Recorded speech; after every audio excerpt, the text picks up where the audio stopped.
Rabotaï, petite question. Savez-vous en combien de temps un homme meurt? Est-ce qu'il meurt en un instant? Est-ce qu'il meurt en une heure? Ou bien est-ce qu'il meurt en plusieurs jours? Alors pour essayer de répondre à notre question, il y a un pasouk dans notre paracha de Vaïchi, dernière paracha du Sefer Bereshit, il est écrit comme ça. Vaïkrivu yémé Israël lamout. Et les jours d'Israël, Israël, c'est Yaakov, s'approchèrent pour mourir. Qu'est-ce que ça veut dire que les jours se sont approchés pour mourir? Alors cette question à Botaï, c'est pas ma question, c'est la question de Rabbi Shimon Bar Yochai dans le Zohar HaKadosh. Le Zohar HaKadosh demande, mais est-ce qu'on meurt en plusieurs jours? Il dit, on meurt en un seul instant. Rega Echad, l'homme meurt, rend la Neshama. Alors qu'est-ce que ça veut dire que les jours se sont approchés? Et le Zohar HaKadosh nous répond comme ça, Daf, Resh, Kaf, Alef, Amoud Bet, celui qui veut les vérifier. Il est écrit comme ça, Kat Kutsha Berechu, Uba'el Atava Uchele. Il dit à un moment donné, Akadosh Baruch Hu, il va vouloir récupérer le gage qu'il a déposé dans le corps de l'homme. Il va vouloir récupérer le souffle qu'il a insufflé, notre Neshama, cette partie divine, cette étincelle divine, il va vouloir la récupérer. Ah, mais à quel moment? Il dit, Kol Enu Yomi de Kae Barnesh de Baye Alma. Tous les jours qu'un homme il a vécu dans cette vie, dans ce monde, d'Akem Barnash Baye Alma, Itafkedan Kame Ve'ale Bechush Bena Bekad Itkerevu Kame Lemala Bechush Bena Mit Barnash. Dit tous ces jours-là, ils vont venir devant le Beddin céleste, ils vont venir rendre des comptes sur tous les jours passés. Les jours vont s'approcher un à un pour rendre des comptes. Une fois que tous ces jours-là se sont approchés, Mit Barnash, l'homme il va mourir, Ve'ativ Kutsha Be'achu Uchele. Akadosh Baruch Hu va récupérer ce souffle qu'il avait insufflé dans l'homme. Rabotaï, de ce Zohar HaKadosh, on voit l'importance fondamentale de chaque jour, chaque instant de notre vie.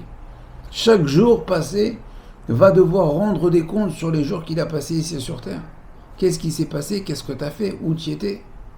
Même si HaKadosh Baruch Hu, il sait très bien ce qu'il a fait, mais nous, on va devoir rendre des comptes, on va devoir justifier.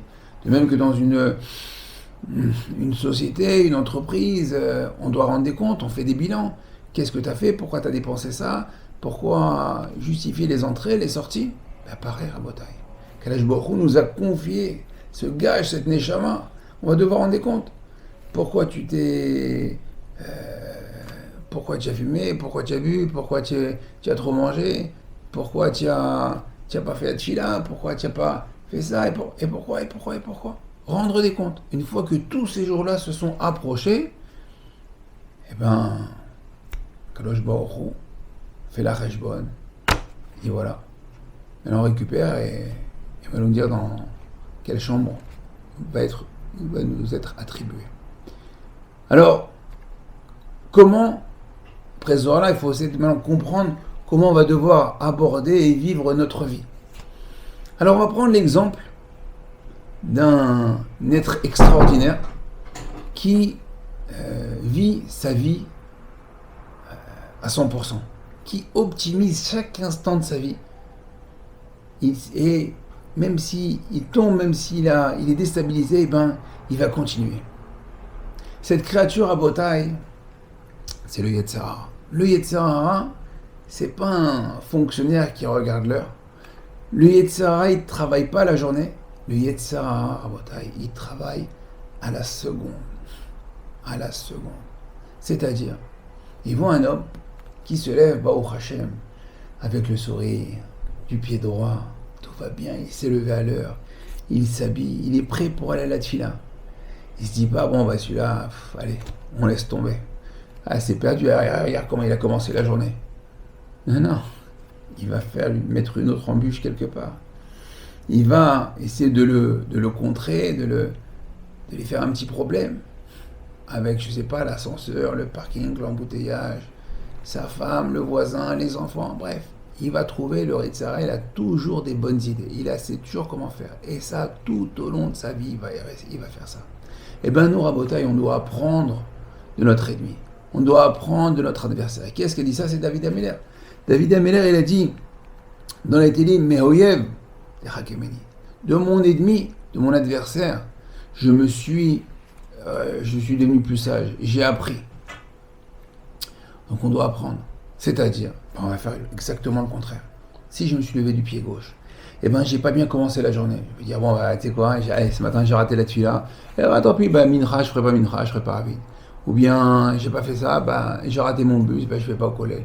J'ai raté mon shiur, bon, bah, la semaine prochaine, j'y vais pas.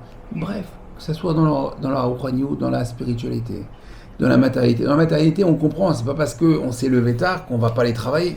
C'est pas parce qu'on a arrêté une journée de travail qu'on va plus aller travailler, parce qu'on sait très bien que si on va pas au travail, eh ben, à la fin de la journée, il n'y a pas de...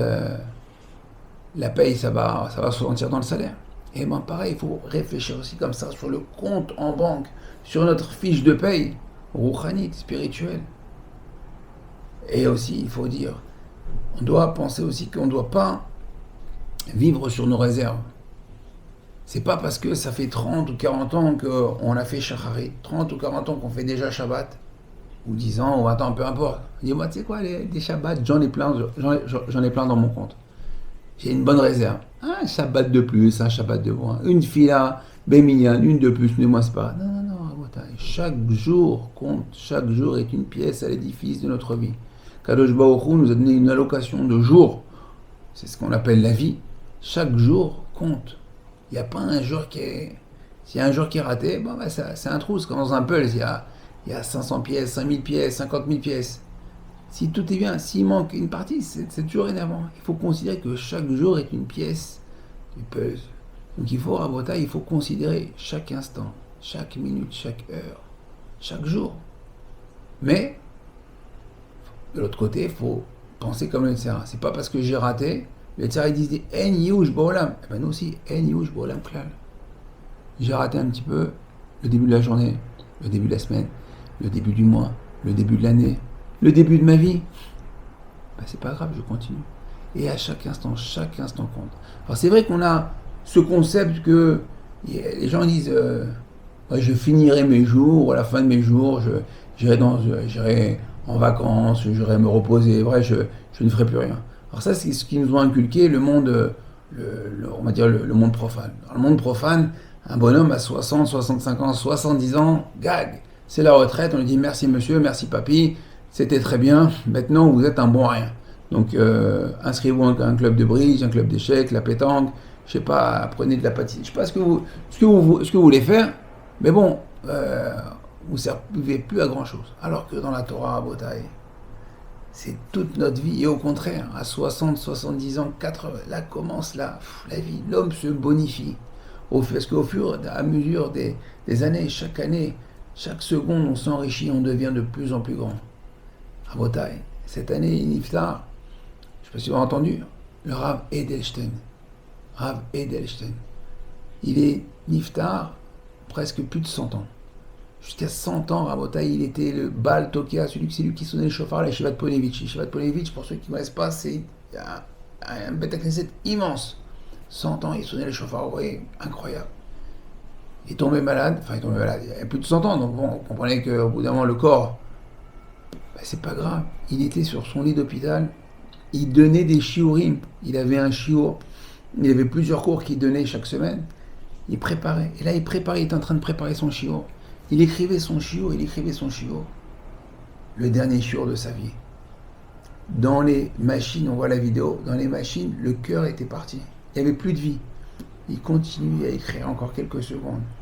Il a terminé sa vie, comme ça il est écrit dans les journaux, il a quitté la yeshiva de ce monde-ci pour rejoindre la yeshiva céleste. Il a réussi à faire le lien entre le Olam Hazé et le Olam Haba. Ça sert à Edelstein, c'est pas une histoire d'il y a 2000 ans, il y a une histoire d'il y a même pas quelques mois. Et d'autres rabbanim comme ça, je me rappelle, mon Rav Zichrono Livracha, Rav Nissim Peretz, il est niftar, il savait, il sentait qu'il allait mourir. Il a fait Kriyat Shema, il a fait le vidouille, il a fini Ani Hashem Elokechem Emet, et il est parti. Parce qu'il savait, il a contrôlé. Il savait que chaque jour, chaque minute, chaque seconde compte. Et ça, Rabotai, on le voit de ce Zohar Kadosh, que chaque jour. Alors, Bezrat Hashem, qu'on puisse prendre conscience de la valeur de chaque jour. Alors, on connaît cette expression. On tue le temps, on cherche des passe-temps, des tue le temps. Chas v'shalom, pour un juif, il n'y a pas pire que ça, c'est une horreur, c'est comme si qu'on nous poignarde. Passer le temps, tue le temps, on ne tue pas le temps. On construit le temps. On construit le temps. On ne peut pas passer des jours, des dimanches comme ça, à rien faire. On attend lundi. Ah, samedi, dimanche, on n'a rien à faire, alors on attend comme ça. Tu sais pas quoi faire, mais il y a un livre sur la paracha, des halachot, des mishnayot, tu sais pas étudier, va faire du bikur cholim, tu sais pas faire du bikur cholim, va faire du chesed, va aider un frère, va soulager une famille, je sais pas. Il y a tellement de choses à faire. Chaque jour est une nouvelle construction. Il y a tellement de choses à faire à Botaï, mais rien faire, c'est mourir avant de mourir. Et comment comprendre que chaque jour compte, chaque minute compte? Allez voir quelqu'un dans un hôpital. On lui dit voilà, monsieur, il vous reste. Même pas dans un hôpital, on dit voilà, monsieur, il vous reste 3 jours à vivre, 2 jours à vivre, 5 jours à vivre, 1 heure. Et il commence à chercher qu'est-ce qu'il peut faire, qui peut appeler, qui peut voir. Le dernier, son dernier selfie, sa dernière. Il veut faire des choses. Et c'est fini. Mais tu sais, t'en as eu combien des jours? Tu sais, t'en as eu combien des heures, des secondes? Alors à Botaï, il nous reste, Baruch Hashem, encore beaucoup de temps. On a encore tellement de choses à faire. Et d'un côté, très peu de temps, parce que Mashiach, il va venir très bientôt. On va tous devoir rendre compte. Alors, Bezrat Hashem va demander, Bisrout Rabbi Shimon Bar Yochai, Bisrout, le limoud de Zohar Kadosh, que Kadosh Baruch Hu nous donne des opportunités de remplir nos journées, remplir nos heures, nos minutes, nos secondes, dans la Torah et les mitzvot, dans la Kedusha et les Tahara. Je vous dis à très bientôt. Shabbat Shalom.